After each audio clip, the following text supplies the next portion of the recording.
తండ్రి కుమార పరిశుద్ధాత్మ దేవునికి కృతజ్ఞతాస్తుతులు చెల్లిస్తూ వాక్య ధ్యానంలో కొనసాగుతున్నాం. దేవుని వాక్యంలో మనము మళ్ళీ కొన్ని అంశాలతో కూడుకున్నటువంటి వాటిని ధ్యానం చేసుకుందాం. ఆమోసు గ్రంథము 4వ అధ్యాయము 12వ వచనం చదువుకుందాం. ఆమోసు గ్రంథము 4వ అధ్యాయము 12వ వచనం చదువుదాం. ఆమోసు గ్రంథము 4:12. కాబట్టి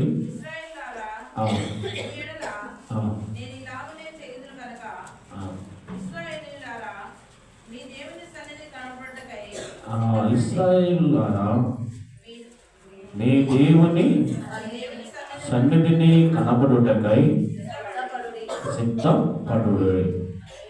దేవుని వాక్యాన్ని మనం చూస్తున్నాము. దేవుని బిడ్డలారా, ఇశ్రాయేలులారా మీ దేవుని సన్నిధిని కనబడుటకై సిద్ధపడుడి. పరిశుద్ధాత్మ దేవుడు మరి ఉదయకాల వేళలో ప్రసిద్ధినం ప్రభుదినం అంతా మాట్లాడుతున్నాడు. మనము సిద్ధపడాలి. దేనికైనా కానీ సిద్ధపాటు అనేది ఎంతో అవసరం కదా. ప్రతి ఒక్క దానికి సిద్ధపాటు లేకుండా మనం ఏమీ చేయలేము. నేను వాక్యం చెప్పాలన్నా నేను కూడా సిద్ధపడాలి. తర్వాత మీరు చర్చికి రావాలన్నా కూడా సిద్ధపడాలి.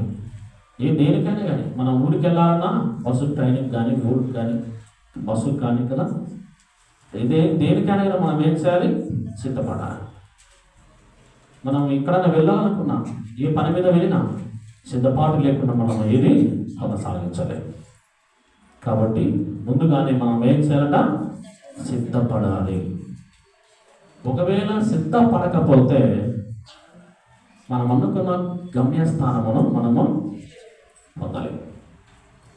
మనం ఏదనుకుంటామో దాన్ని మనం చేరుకోలేము, దాన్ని పొందలేము.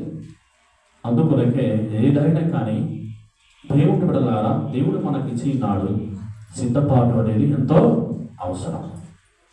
సిద్ధపాటు నీలో లేకుంటే 10 గంటలకు జరిగే ప్రార్థన కూడిక 12 గంటలకు వస్తారు.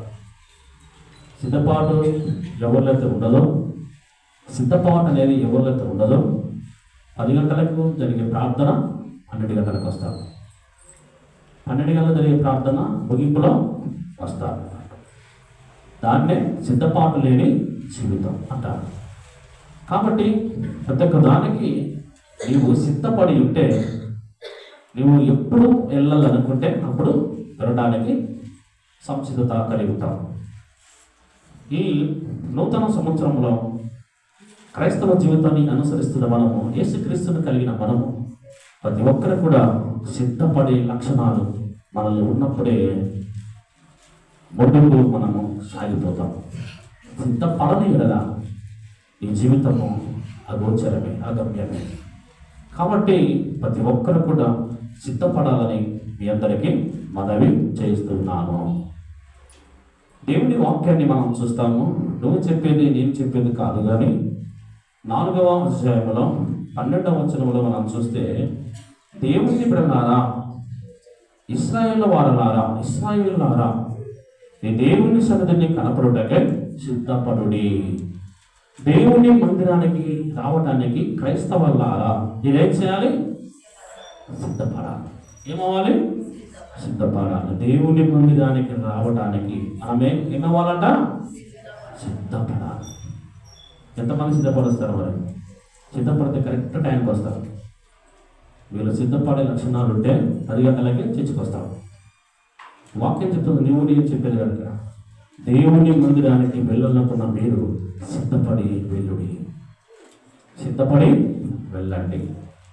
కాబట్టి మరి ఇక్కడ నుంచి నూతన సంవత్సరంలో దేవుని మందిరం విషయంలో, ప్రార్థనకు వచ్చట విషయంలో, ప్రార్థనలో పాల్గొనట విషయంలో మనం ఏం కలిగి ఉన్నారంట? సిద్ధపాటు అనేది ఎంతో అవసరము. అదేవిధంగానే దేవుని వాక్యాన్ని మనం చూస్తాము. కీర్తనల గ్రంథము 5వ సంకీర్తన 3వ వచనం. 5వ సంకీర్తన 3వ వచనం చూద్దాం. 5వ సంకీర్తన 3. యెహోవా ఉదయమున కంఠస్వరము నీకు వినపడును. ఉదయమున నా ప్రార్థన నీ సన్నిధిని సిద్ధము చేసి కాచి ఇందులో. వినండి, దేవుని ప్రకారం యెహోవా ఉదయమున నా కంఠస్వరము నీకు వినబడను, ఉదయమున నా ప్రార్థన నీ సన్నిధిని సిద్ధము చేసి కాచి ఇందులో. ఇక్కడ ఎంతమంది సిద్ధం చేశారు ప్రార్థనకు రావడానికి? ఉదయము ఈ ప్రస్తుత మందిరంలో ఈ ప్రభు దినము దేవుని మందిరానికి రావడానికి ఎంతమంది సిద్ధము చేసి కాచుకొని వచ్చారు? కాచుకోవాలి, మనం కాచుకోవాలి.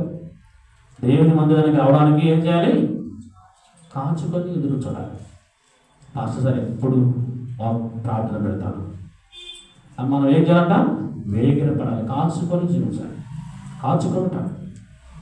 దేవుడు కదా ఈ ఉదయకాలం వీళ్ళలో ప్రస్తుతం ప్రభుదినం నిజంగా నేను దేవుని సన్నిధికి వెళ్ళటానికి కాచుకుంటాను.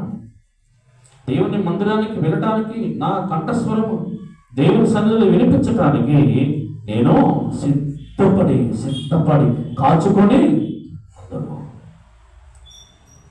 నా స్వరము దేవుని మందిరంలో వినబడాలంటే ఏం చేయాలి?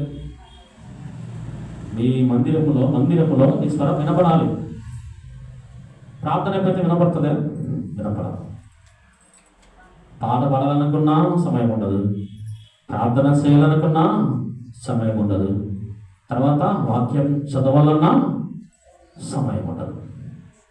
అందుకొరకి భక్తులు అంటున్నాడు, యెహోవా ఉదయకాలం కాలములో నా కంఠస్వరము నీకు వినపడాలి అంటే, దేవుని మందిరములో మనము పాటలు పాడాలి అంటే, వాక్యము చదవాలి అంటే, తర్వాత ఇంకేంటి ప్రార్థన చేయాలంటే, పాస్టర్ సార్ నాకు అవకాశం ఇవ్వాలి అంటే మనం ఏం చేసుకొని ఉండాలంట? సిద్ధపడి కాచుకొని ఉంటారంట. ఆ విధంగా ఉందామా? ఆ విధంగా ఉందాం మనం. సారి కనపడదా నేను ఎలాంటి ఉన్నాం అయిపోయేటప్పుడుగా నాకు వాక్యం ఇస్తాను, ప్రార్థన ఇస్తానంట అంటారా? నేను ఎప్పుడైనా ఇవ్వాలి, నాకు ఇవ్వాల్సిందే కదా. ముందు రాను కానీ ఎప్పుడైనా నాకు అవకాశం ఇవ్వాల్సిందే. కనపడ్డానే ఆయనకి నేను అంటారా? దేవుని బిడ్డలారా ఆ విధంగా కాదు, కానీ సమయం సందర్భంలో మనం చూసి దేవుని మందిరానికి వస్తే ఖచ్చితంగా కీర్తనకారుడు ఎంత భక్తుడు చూడండి, మరి ఎంత గొప్ప దైవజనుడు, రాజు కదా, రాజ్య పాలన చేస్తూ అన్ని వదులుకొని దేవుని మందిరంలో తన జీవితాన్ని గడపడానికి, దేవుని మందిరంలో తన స్వరాన్ని వినిపించడానికి ఉదయకాలంలోనే ఏం చేసేవాడ? సిద్ధపడి కాచుకొని ఉండాలంట. పాస్టర్ ప్రార్థన ఎప్పుడైతే పెడతాడో అప్పుడు నేను పాటలు పాడాలి, ఆ స్వరం వినిపించాలి కదా. పాస్టర్ ఎప్పుడు ప్రార్థన పెడతాడో ఉత్తర ప్రతి వాక్యం చదవాలి, వెళ్ళాలి. పాస్టర్ ఎప్పుడు ప్రార్థన పెడతాడో అని వెళ్ళాలి. ప్రార్థన అవకాశం ఇస్తాడు, ముందుగానే వెళ్తే అని రావాలి మనం. దేవుని ద్వారా ఆ విధంగా దావీదు వలె ఈ నూతన సంవత్సరంలో దేవుని సన్నిధిలో మనం సిద్ధపడి మన కంఠస్వరం వినిపించడానికి కాచుకొని దేవుని మందిరానికి రావాలి. వాక్యం సెలవిస్తుంది, దేవుని మందిరములో కనపడుటకు మీరు సిద్ధపడి రండి. ఎంతమంది మరి ఈ విధంగా సిద్ధపడుతున్నారు? దేవుని బిడ్డలారా అశ్రద్ధ నిర్లక్ష్యం మనకొద్దు. ఈ నూతన సంవత్సరంలోనైనా టయానికి మీరు మందిరానికి రావాలి. మీరు రావాలి, వచ్చి నన్ను పరీక్షించాలి. సార్ నిజంగా 10 గంటలు వెళ్తాడా అని మీరు పరీక్షించాలి. మీరు ముందు ఉండాలి, నేను కాదు కదా. ప్రార్థన జరుగుతుంది, నిజంగా 10 గంటలకు అయ్యా ప్రార్థన పెట్టాలి అనే ఉద్దేశంతో మీరు రావాలి. ఖచ్చితంగా మనము సమయము అనేది దేవునికి ఇవ్వాలి. సమయం ఇవ్వకుండా మనం ఏది చేసినా దేవుడు ఒప్పుకోవాలి. ఎందుకంటే ప్రాముఖ్యమైనది ప్రార్థన. మనము దేనికో సమయం ఇస్తుంటాం కదా, లోకానుసారమైన పనులకు మనం సమయం ఇస్తుంటాం, కానీ దేవుని మందిరంలో ప్రార్థన చేయడానికి మనము అజాగ్రత్త చేస్తున్నాం. ఇది దేవుడు ఒప్పుకోడు. అందుకొరకే వాక్యం సెలవిస్తుంది, యెహోవా మందిరంలో మీరు కనపడటకు జాగ్రత్తగా సిద్ధపడి రండి. తర్వాత ఇక్కడ మనం చూస్తున్నాము, దేవుని మందిరములో నా కంఠస్వరం వినిపించడానికి నేను సిద్ధపడి కాల్చుకొని దేవుని మందిరానికి వస్తానంటాడు కీర్తనకారుడు. ఈ నూతన సంవత్సరంలో మీరు ఆ విధంగా హుషారుతో ఉండాలి. హుషారుతో కావాలి. యవనస్తులు, స్త్రీలు, పాట పాడేవాళ్ళు, నాకు అవకాశం రావాలి, వాక్యం కావడానికి అవకాశం రావాలి, ప్రార్థన చేయడానికి అవకాశం రావాలి అని మీరందరూ కూడా ఏం చేయాలి? తప్పని ముందుగానే దేవుని మందిరానికి రావాలి. ఆదివారం విషయంలో నేను ఒక్కొక్కరి చాలా పాటలు పాడుతుంటాను, కానీ ఎవరు రాదు. ఆదివారం మటుగా ఆంధ్రకేశ కీర్తనలో పెద్ద పాటలు చూడండి. ఇక అన్ని పాటలు పాడితే కూడా మీరు ఇంకా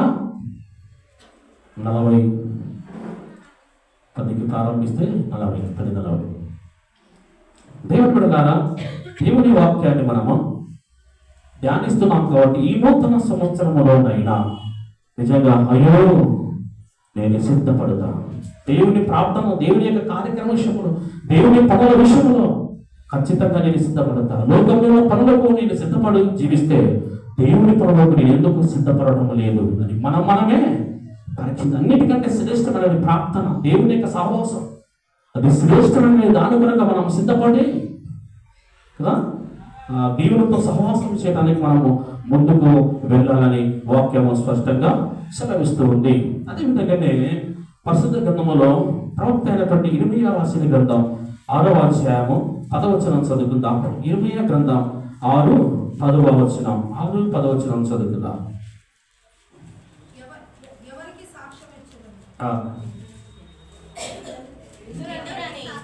చదువు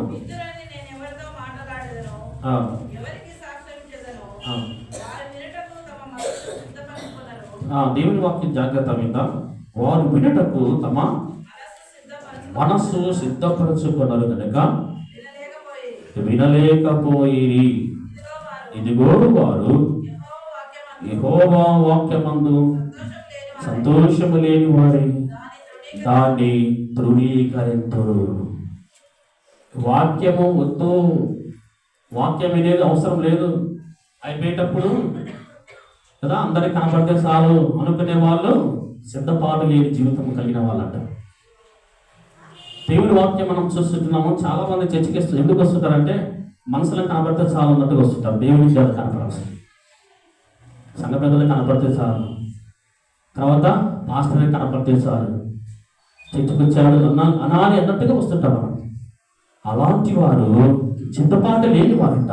అలాంటి వారు దేవుని వాక్యమందు సంతోషము కలిగి ఉండరంట. వాక్యం అనడానికి వాళ్ళకి సంతోషం ఉండదంట. సిద్ధపాటు లేని వారు, సిద్ధపడకుండా దేవుని మందిరానికి రాని వారు వాక్యము వినడానికి వారికి సంతోషం ఉండదంట. వాక్యము ఎవరైతే శ్రద్ధగా వినరో వారికి సిద్ధపాటు అనేది ఉండదని ప్రవక్త అయినటువంటి ఇర్మీయా చక్కగా క్రైస్తవ జనాంగానికి హెచ్చరిస్తున్నాడు. చూద్దాం, మళ్ళీ చదువుదాం 10వ వచనంలో. ఎవరికి సాక్ష్యం ఇచ్చేదమో వారు వినుటకు తమ మనసు సిద్ధపరచుకున్నారు. వారు వినుటకు ఎవరికి సాక్ష్యం ఇచ్చేదమో వారు వినుటకు తమ మనసు సిద్ధపరచుకున్నారు. వారు వినుటకు తమ మనసు సిద్ధపరచుకున్నారు కనుక వినకపోయిరి. వారు వినుటకు మనసును సిద్ధపరచుకున్నారు గనక వినకపోయి. దేన్ని వినకపోయినట? ఇదిగో వారు యెహోవా వాక్యమందు సంతోషము లేని వారై దాన్ని తృణీకరించిన వారు కాబట్టి. చూడండి, సిద్ధపాటు లేని వాళ్ళు దేవుని వాక్యమును వినడానికి సిద్ధపడి రారంట. సిద్ధపాటు లేని వాళ్ళు దేవుని వాక్యమును ఆశించుకుంటారంట. దాన్ని ఏం చేస్తారంట? తృణీకరిస్తారంట. మరి దేనికి వచ్చినట్లు చర్చకి వాక్యం చెప్తుంది ఇక్కడ, సిద్ధపాటు లేని వాళ్ళు దేవుని మందిరానికి వస్తారంట, వాక్యమును తృణీకరిస్తారంట. వాక్యము వినడానికి వారికి సంతోషం అనేది ఉండదంట. తమ మనస్సును సిద్ధపరచకపోయిరి. తమ మనస్సును సిద్ధపరచకపోయిరి. తమ మనస్సును సిద్ధపాటు చేసుకుని దేవుని మందిరానికి రాకపోయిరి. అలాంటి వాళ్ళు సిద్ధపాటు లేని వాళ్ళు మందిరానికి వచ్చినా వాక్యం యందు వారు నిర్లక్ష్యం చేస్తారంట. చూడండి, మనమే హెచ్చరించుకుందాం. ఈ నూతన సంవత్సరంలో నీవు నేను ఏ విధంగా ఉన్నా, అయ్యో నిజంగా దేవుని మందిరానికి ఆమోసు ప్రవక్త అంటున్నాడు, నువ్వు నేను చెప్పేది కాదు. ఈ నూతన సంవత్సరంలో దేవుని మందిరానికి పోవడానికి మనం ఏం చేయాలా? సిద్ధపడి రండి. తర్వాత కీర్తనకారుడు దావీదు ఏమన్నాడు? దేవా, సిద్ధపడి కాచుకొని నీ మందిరానికి వస్తే పాస్టర్ గారు పాట పాడడానికి నా కంఠస్వరము దేవుని మందిరంలో వినపడుతుంది కదా. సిద్ధపడి దేవుని మందిరానికి కాచుకొని వెళితే వాక్యం చదవడానికి పాస్టర్ గారు అవకాశం ఇస్తాను కదా, నా కంఠస్వరం వినపడుతుంది కదా. సిద్ధపడి కాచుకొని దేవుని మందిరంలోకి వస్తే పాస్టర్ గారు ప్రార్థన చేయడానికి, నా కంఠస్వరం వినిపించడానికి అవకాశం వస్తుంది కదా అని దావీదు వేగిరపడి కాచుకొని సిద్ధపడి తన కంఠస్వరము దేవుని మందిరమును వినిపించడానికి ఎంతో కాచుకొని సిద్ధపాటు లక్షణముతో దేవుని మందిరానికి వచ్చేవాళ్ళట. మరి మీరేం చేస్తున్నారు? ఆ విధంగా మనం ఉండకూడదండి. ఖచ్చితంగా ఈ నూతన సంవత్సరములోనైనా ఖచ్చితంగా నా స్వరము దేవుని మందిరములో వినిపించాలి. ప్రతి ఒక్కరూ దేవుని స్వరము దేవుని మందిరంలో వినబడాలి. అది దేవునికి ఆశీర్వాదకరం, దేవునికి మహిమకరంగా ఉంటుంది, మనకు కూడా ఆశీర్వాదకరముగా ఉంటుంది. అందుకొరకే మనకందరూ తెలిసి కంఠస్థవారు దేవుని మందిరములో ఒక దినము గడుపుట 1000 దినముల కంటే శ్రేష్టము. ఎంత గొప్ప ధన్యత! దేవుని మందిరం ఎంత గొప్ప ప్రాధాన్యత ఇస్తుంది. దేవుని మందిరము మనకు ఎంత శ్రేష్టమైనటువంటిగా సమాధానము మేలు చేస్తుందో చూడండి. ఒక్క దినము గడిపి వెళితే 1000 దినముల ప్రాధాన్యత దేవుడు మనకి కల్పిస్తాడు. అందువల్ల దేవుని మందిరాన్ని ఆశతో మనం రావాలి, సిద్ధపడి రావాలి, కాచుకొని రావాలి. దేని కొరకు కాచుకుంటారు మీరు? దేని కొరకు కాచుకుంటారు? ఏదన్నా వస్తుందంటే ఏం చేస్తాం? మనము లైట్ నిలబడతాం.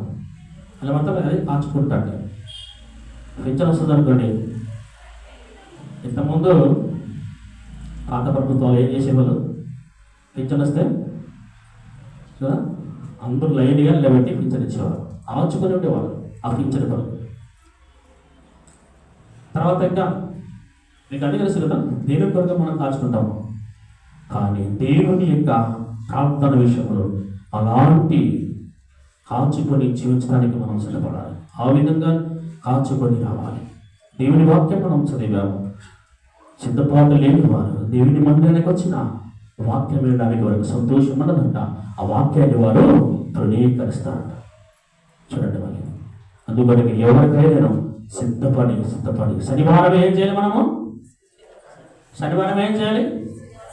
ఒకవేళ చాలామంది కొంచెం అజాగ్రత్త గల వాళ్ళు, నిదానంగా ఉండేవాళ్ళు ఉంటారు. అలాంటి వాళ్ళు ఏం చేయాలి? శనివారమే సిద్ధపడాలి. దేవుని మందిరానికి ఆదివారం వస్తాం కదా, మనం ఏం చేయాలి? మళ్ళీ శనివారమే సిద్ధపడి తర్వాత ఆదివారము ఉదయము సిద్ధపడి కాచుకొని దేవుని మందిరానికి రావాలి. ఆ విధంగా వస్తే ప్రతి ఒక్కరికి మీ కంఠస్వరం వినిపించడానికి అవకాశం ఉంటుంది కదా. మీరు ఇష్టం వచ్చినప్పుడు వస్తే ఎవరు కూడా మీ కంఠస్వరం దేవుని మందిరం వినిపించడానికి అవకాశం ఉండదు. నాకు ఇవ్వలేదు స్వరం, నాకు సమయం ఇవ్వలేదు కదా. ఇలాంటివి మన రాకుండా ఉండాలంటే సమయానికి దేవుని మందిరానికి వస్తే అన్ని స్వరాలు దేవుని మందిరంలో వినపడతాయి. వినబడిన తర్వాత దేవుని యొక్క ఆశీర్వాదాలు మీరు పొందుకుంటారు. తర్వాత హెజ్కేలు గ్రంథం 38వ అధ్యాయం, హెజ్కేలు గ్రంథం 38వ అధ్యాయము 7వ వచనం చదువుకుందాం. హెజ్కేలు గ్రంథం 38 7వ వచనము.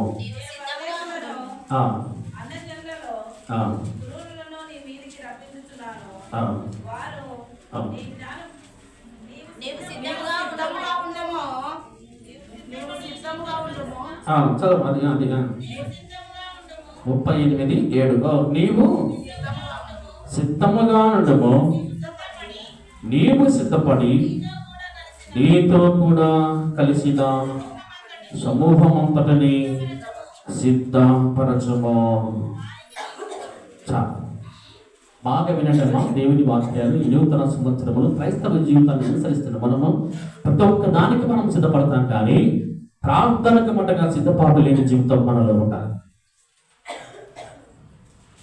ఖచ్చితంగా సిద్ధపాటు ఉండాలి. మాకు చెప్తుంటారు ట్రైనింగ్లో, ఆదివారంకు సోమవారం నుంచి సిద్ధపడాలంట. ఆదివారం యొక్క ప్రార్థనకు మేము ఏం చేయాలంట? చూడండి, పాస్టర్లకు ట్రైనింగ్ ఇస్తుంటారు. ఆదివారం ప్రార్థనకు సోమవారం నుండి సిద్ధపడాలంట. చూడండి, మరి దేవుడు బిడ్డలారా, కాబట్టి సిద్ధపాటు లేకుంటే ఆదివారమున నీవు కానీ నేను కానీ ఏం చేయలేం. సిద్ధపాటు లక్షణాలు, సిద్ధపడేటువంటి జీవితం మనలో లేకుంటే నేను చక్కగా నడిపించలేను. మీరు కూడా మందిరానికి వచ్చిన కూడా ఏ ప్రయోజనమో ఉండదు సిద్ధపడి దేవుని మందిరానికి రాకుంటే. అందుకని ప్రసిద్ధ గ్రంథంలో మనం చూస్తున్నాము మంచి వాక్యాన్ని. హెజ్కేల్ ప్రవచనములో మనం చూస్తాం 38:7 నీవు సిద్ధముగా ఉండుము, నీవు సిద్ధపడి నీతో కూడా కలిసిన సమూహమంతటిని సిద్ధపరచము. సిద్ధపరుస్తామాట, ఎంత మంచి మాట వస్తుందండి. నీవు సిద్ధముగా ఉండాలి, తర్వాత సిద్ధపడి నీతో ఉన్న వారిని సిద్ధపరచుకొని దేవుని మందిరానికి తీసుకొని రావాలి. ఎంతమంది చేస్తారు అట్లా? తల్లిదండ్రులే ఆలస్యంగా వస్తే ఇంకా పిల్లలు ఏమొస్తారు కదా. నీవు సిద్ధపడి, ఎంత మంచి మాట. నీవు సిద్ధపడి నీవు సిద్ధముగా ఉండి నీతో కూడా ఉన్న వారిని సిద్ధపరచుకొని, నీవు సిద్ధపడి నీతో ఉన్న వారిని సిద్ధపరచుకొనుట, ఇది మనకు కావాల్సింది. కుటుంబంలో ఉన్నటువంటి పిల్లల విషయంలో మన తల్లిదండ్రులు సిద్ధంగా ఉండాలి, తర్వాత పిల్లల్లో సిద్ధపరచాలి. స్కూళ్ళకి సిద్ధపరుస్తారు కదా, అదేవిధంగానే మందిరానికి కూడా సండే స్కూల్ ఏం చేయాలి? మీ పిల్లల్లో తల్లిదండ్రులు ఏం చేయాలి? సిద్ధపరచి దేవుని మందిరానికి పంపాలి. ఖచ్చితంగా పంపించాలి దేవుని మందిరానికి. సండే స్కూల్ అనుభవం ఎంతో అవసరం. సండే స్కూల్ రాకుంటే మనం ఎదగలేము. ఆ మృక్క తుడిచివేయబడుతుంది. ఇది మటుగా మనం నేర్చుకోవాలి. తల్లిదండ్రులైన వారు తమ పిల్లలు ఏం చేయాలి? సిద్ధపరచి దేవుని మందిరానికి సండే స్కూల్కు పంపాలి. సండే స్కూల్ ఖచ్చితంగా పంపాలి. మరి ఎందుకు మన సంఘంలో పిల్లలు లేరా? ఉన్నట్టా లేనట్ట? ఉన్నారా? మరి ఎందుకు సండే స్కూల్కి రానట్టు? కనబడిన వాళ్ళే కనపడుతుంటారు. ప్రేమ్ కుమార్ మనవాళ్ళు, తర్వాత ప్రభాకర్ మనవాళ్ళు, అంతే. కాబట్టి ప్రతి ఒక్కరు రావాలి దేవుని మందిరానికి. ఎవరు రావాలి? అందరూ రావాలి. మీ పిల్లలు ఏం చేయాలి? సండే స్కూళ్ళకు పంపాలి. ఖచ్చితంగా పంపించాలమ్మా. సండే స్కూల్ అనుభవం లేకుంటే మనం పెద్దగా ఎదగలేము. నేను కానీ నీవు కానీ ఈ స్థాయిలో ఉంటామంటే సండే స్కూల్ పోయింటాను కాబట్టి ఈ స్థాయిలో ఉన్నాం. సండే స్కూల్ లేక ఉన్న వాళ్ళు ఎంతమంది ఉన్నారు చెప్పండి? చేతులు తండ్రి. సండే స్కూల్ లేనివారు, చిన్నతనంలో సండే స్కూల్ అనుభవం లేనివారు చేతులు ఎత్తండి. ఎత్తండమ్మా. సండే స్కూల్ అనుభవం లేనివారు చిన్నతనంలో చూడండి. మరి అందరికీ సండే స్కూల్ అనుభవం ఉంది.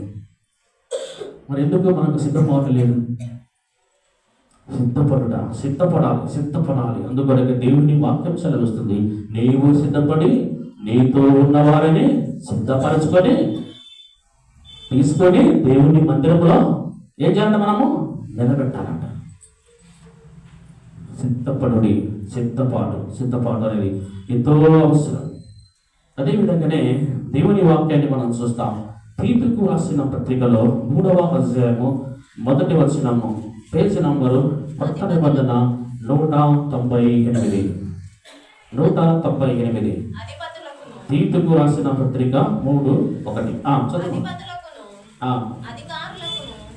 లోబడి విధేయులుగా ఉండవలెననియు ప్రతి సత్కార్యము చేయుటకు సిద్ధపడి ఉండవలెననియు మనుషులందరి ఎడల సంపూర్ణమైన సాత్వికమును కనపరచుచు ఎవరిని దూషింపగా జగడమాడని వారును శాంతులై ఉండవలెననియు వారికి జ్ఞాపకం చేయము. దేవుని వాక్యాన్ని మనము చదివి మనం విన్నాం.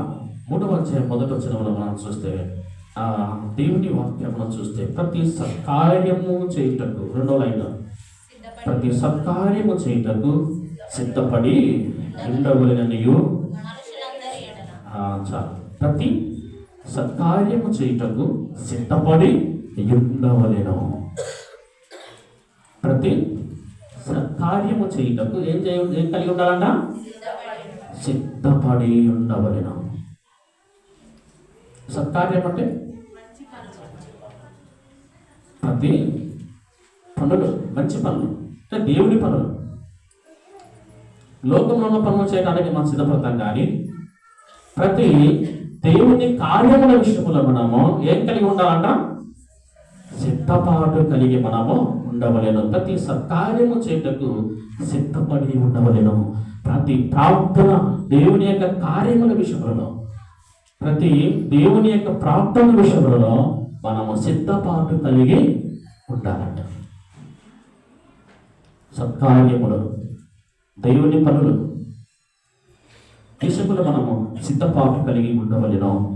ఆ విధంగా సిద్ధపడి నీవు నేను గొప్ప ఆశీర్వాదాలు తెలుసుకునే వ్యక్తులుగా ఉండాలని మనం చేస్తున్నాం. అదే హెబ్రీ పత్రిక 13, హెబ్రీ పత్రిక 13వ అధ్యాయం 21వ వచనం చదువుకుందాం. హెబ్రీ 13:21 వచనం. హెబ్రీ రాసిన పత్రిక 13వ అధ్యాయము 21వ వచనం. చదువు.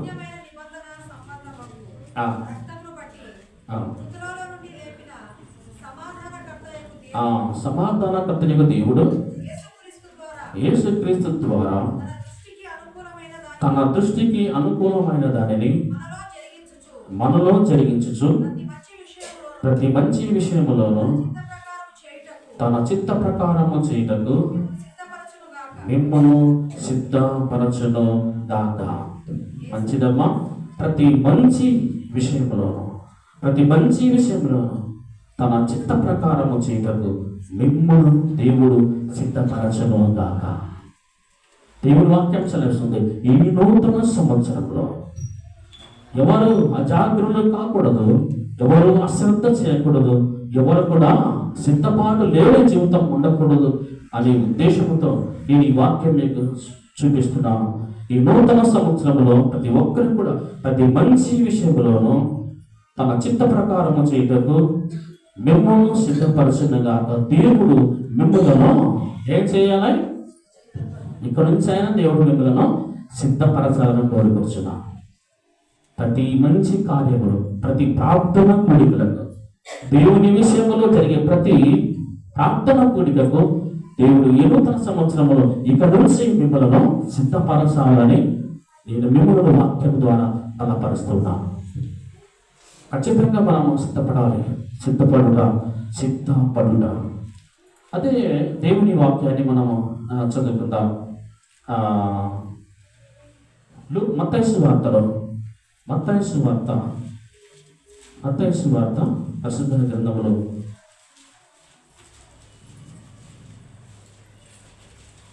26వ అధ్యాయము, మత్తయి సువార్త 26వ అధ్యాయములో 41వ వచనం చదువుకుందాం.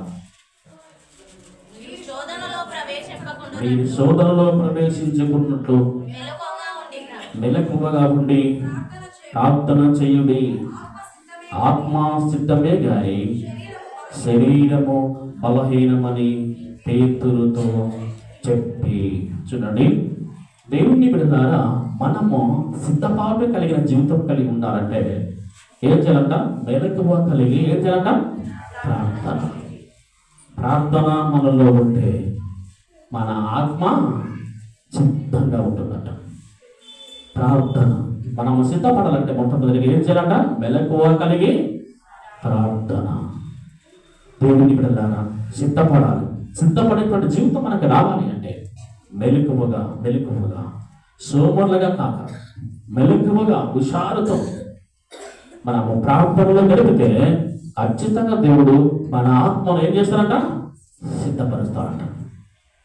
ప్రతి దేవుని సత్కార్యములకు, ప్రతి ప్రార్థన కూడికకు దేవుడు మన ఆత్మను ఏం చేస్తారంట? మెలకువ కలిగి ప్రార్థన చేస్తే మన ఆత్మను దేవుడు సిద్ధపరుస్తారంట. సిద్ధపరచును గాక. మంచిది. ఇంకొక వాక్యం చదివి నేను ముందుకెళ్తా. ఇర్మియా గ్రంథము 7:3 చూద్దాం. ఇర్మియా గ్రంథము 7:3 వచనం చదువుకుందాం. 7:3. సైన్యములకు అధిపత్యము దేవుడనగు యెహోవా ఇలాగు సెలవిచ్చుచున్నాడు, నేను ఈ స్థలమున మిమ్మల్ని నివసింపచేయనట్లు మీ మార్గములను మీ క్రియలను దిద్దుకొనుడి. సిద్ధపరచుకొని ఉండాలంటే, సిద్ధపడి ఉండాలంటే మన మార్గములను మన క్రియలను దిద్దుకొని దేవుని సన్నిధిని కనబడడానికి మనము సిద్ధపడాలి. మన మార్గములను మన క్రియలను దిద్దుకొని దేవుని సన్నిధికి కనబడడానికి మనం సిద్ధపడాలని వాక్యము స్పష్టంగా సెలవిస్తుంది. చూద్దాము. ఇంతవరకు మనం చదివాము. దేవుని బిడ్డలారా, మొట్టమొదటిగా దేవుని సన్నిధిలో రావాలి అంటే ఆమోసు గ్రంథంలో ఏం చదివినాము? దేవుని సన్నిధిని కనబడుటకై ఏం చేయాలంట? మనము సిద్ధపడాలంట. దేవుని సన్నిధిలో మనం కనబడాలంటే అందరికంటే ముందు పాస్టర్ ఎక్కి కనబడాలంటే ఏం చేయాలంట? సిద్ధపడాలంట. అందరికంటే ముందు దేవుని మందిరంలో పాస్టర్ ఎక్కడ కనబడాలంటే దేవుని మందిరానికి సిద్ధపడిస్తే ఖచ్చితంగా పాస్టర్ గారికి మొట్టమొదటిగా ఈ ముఖమే కనిపిస్తుంది. తర్వాత కీర్తనకారుడు ఏమన్నాడు? దేవుని మందిరంలో మన స్వరం వినపడాలంటే సిద్ధము చేసుకొని కాచుకొని వస్తే అప్పుడు దేవుని సన్నిధిలో మన స్వరము వినపడుతుందంట. ప్రార్థన అంతా హీనంగా వచ్చినారనుకో ఏముండదు. శరగీతన పల్లె ప్రార్థన ఆశీర్వాదం తప్ప, మౌన వ్రతం తప్ప ఏముండదు. కాబట్టి దేవుని ప్రకార మీరేం చేయాలి అంటే, మీ స్వరము దేవుని మందిరంలో వినపడాలి అంటే, ఎవరికైనా ప్రార్థన ఇవ్వాలంటే, వాక్యం ఇవ్వాలంటే, కదా ఏది ఇవ్వాలన్నా కూడా మీ స్వరము దేవుని మందిరంలో వినపడాలంటే దావీదులాగా ఏం చేయాలంట? సిద్ధపడి ఆచుకొని రావాలంట. పాస్టర్ సార్ ఎక్కువ ప్రార్థన పెడతాను, నేను ఎప్పుడు వెళ్ళాలి అని ఆచుకొని రావాలంట. అప్పుడు దేవుని మందిరంలో నీ స్వరము వినిపిస్తుంది. పాట పాడడానికి కానీ, వాక్యం చదవడానికి కానీ, ప్రార్థన చేయడానికి కానీ నీ స్వరము దేవుని మందిరంలో వినబడుతుంది. తర్వాత ఇంకో మాట మనం చదువుకున్నాం. చెప్పండమ్మా, ఏంటి? సిద్ధపాటు లేని వాళ్ళు ఇర్మియా గ్రంథంలో చెప్పారు కదా, సిద్ధపాటు లేని వాళ్ళు దేవుని మందిరానికి వచ్చినా కూడా సంతోషపడదంట. ఆ వాక్యాన్ని ఏం చేస్తారంట? అంటే మరి సిద్ధపడని వాళ్ళు వచ్చేది అంతే కదా. సోమారులు ఏదో పాస్టర్ కనపడాలి, సంఘ పెద్దలు కనపడాలనే వాళ్ళు అంతే. అందరం చూడాలి అని అనుకునే వాళ్ళు చర్చకు వస్తారు. అలాంటి వాళ్ళు వాక్యం పట్ల వాళ్ళకి శ్రద్ధ ఉండదు. ఏముంటుందంటే కదా, అందరు నన్ను చూడాలి, అందరు కనబడాలి, నిజంగా చర్చకు వచ్చినాడు వీడు అనిపించుకోవాలనే వాళ్ళకి, మనసులతో కదా మొక్కు పొందుకోవాలనుకున్న వాళ్ళకి సిద్ధపాటు అనేది ఉండదు. వచ్చినా కూడా సిద్ధపాటు లేకుండా వచ్చినా కూడా వాక్యం పట్ల సంతోషం ఉండదంట. దాన్ని ఏం చేస్తారంట? తృణీకరిస్తారంట. కాబట్టి సిద్ధపడి వస్తే మనం వాక్యమును ఏం చేస్తాము? శ్రద్ధగా వింటాం. సిద్ధపడి వస్తే, సిద్ధపడకుండా వచ్చి వస్తాం. సిద్ధపాటు లేకుండా దేవుని మందిరానికి వస్తే, అయ్యా త్వరగా ప్రార్థించయ్యా, నేను వెళ్ళాలి, పని ఉంది, మా నాన్న పిలుస్తున్నాడు, మా అమ్మ పిలుస్తుంది, కాకికి వెళ్ళాలి, నంద్యాలకు వెళ్ళాలంట. సిద్ధపాటు లేకుండా వస్తే మన పనులు అట్టుంటాయి. ఎప్పుడు సారు ప్రార్థన వదులుతాడు అంట. కాబట్టి అన్ని సిద్ధపడిస్తే అన్ని సమకూర్చుకొని మందిరానికి వస్తాం. కాబట్టి మనకి దేని పట్ల ఏ చింత అనేది ఉండనే. కాబట్టి సిద్ధపడి ఏం చేయాలి? అన్ని సమకూర్చుకొని దేవుని మందిరానికి వస్తే మనకు ఏ చింతన ఉండనే, దేని పట్ల మనకు ఏ ఆసక్తి ఉండదు, దేవుని వాక్యము తప్ప. అదేవిధంగానే హెజ్కేలు గ్రంథంలో ఏం చెప్పాను నేను? Very good. మిమ్మల్ని మీరు సిద్ధపడి ఇతరులను సిద్ధపరచుకొని దేవుని సన్నిధిలో వాళ్ళని నిలబెట్టాలంట. మీరు సిద్ధపడాలి. తర్వాత మీ పిల్లలను, మీ భర్తలను, మీ కుటుంబాలను సిద్ధపరచి ఏం చేయాలి? దేవుని మందిరానికి తీసుకొని సిద్ధపడేటువంటి వాళ్ళు ఆ పని చేస్తారు. సిద్ధపాటు లేని వాళ్ళు ఒక్కడే వస్తారు. భార్య వస్తుంది, భర్త రాదు.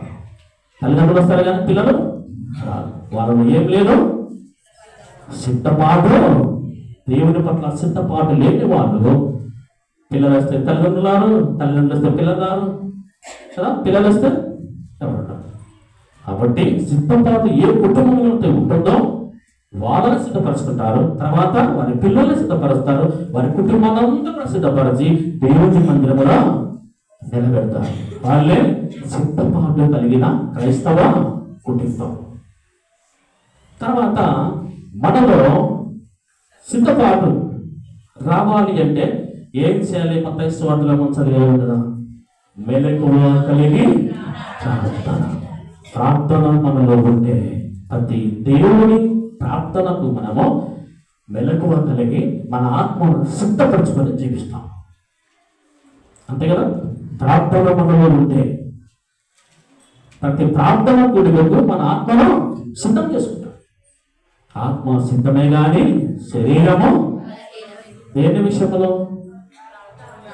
ప్రార్థన నీలో ఉంటే, ప్రార్థన నీలో ఉంటే నీ ఆత్మ ప్రతి దేవుని కార్యానికి సిద్ధపడి వెళ్తుంది. ప్రార్థన ప్రార్థన మంచిది. ఇంతవరకు మనం చదువుకున్నాం కదా.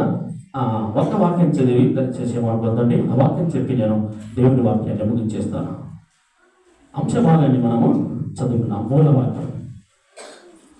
సిద్ధపడితే పరిస్థితి ఏంటి, సిద్ధపడకుంటే పరిస్థితి ఏంటో మనము ఆ వాక్యము చదువుకొని ఆ 2 ఉపమానాలు చెప్పుకొని మనం దేవుని వాక్యాన్ని ముగించేసుకుందాం. మత్తయి సువార్త 25వ అధ్యాయం. మత్తయి సువార్త 25వ అధ్యాయము 1వ వచనం చదువుదాం. 1వ వచనం.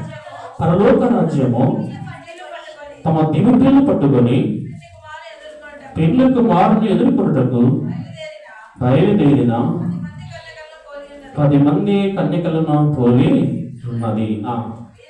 వీరిలో 5 బుద్ధి లేని వారు, 5 బుద్ధి గలవారు. చాలా బాగా విందమ్మా. 10 మంది ఉన్నారట. ఈ 10 మంది దేని కొరకు ఎదురు చూస్తున్నారట?